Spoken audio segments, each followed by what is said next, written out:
Career breaks. You've probably had them. I want them. But how do we talk about them on our resume or on our LinkedIn profile? People always see it as a bad thing. And I hear lots of developers worrying about career breaks.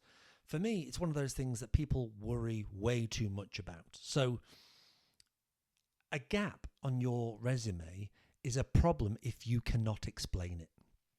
And, taking a break for raising your family, or you got laid off from work, or health issues, that's okay.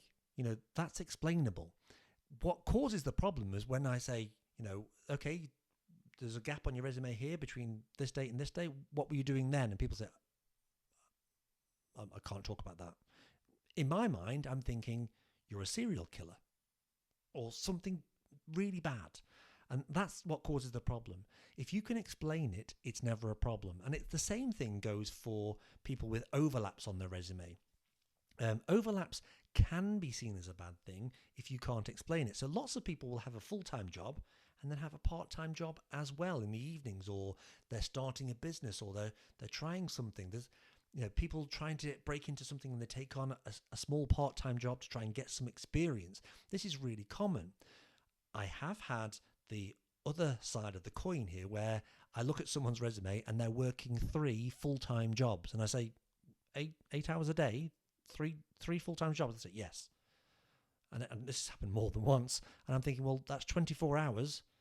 So you're either not sleeping, which raises a few questions, or you're stealing from somebody. So those are the type of situations when this is a bad thing.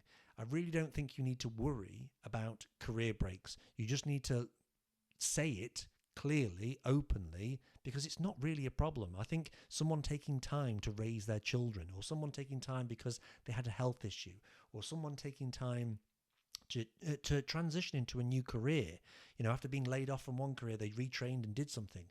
This is super valuable stuff, and it's real life.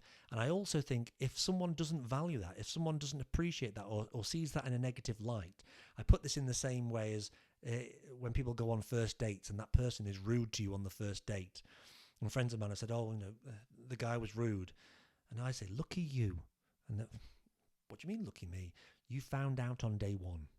You don't have to wait or waste days, weeks, months and years of your life on this person, because it's never going to get any better. You found out early what it's like to be with that person. And it's the same thing. If they don't like that gap, if they tell you, it's a problem, you found out their true values, and now you don't have to waste time working for them. I really don't think you want to work for someone like that.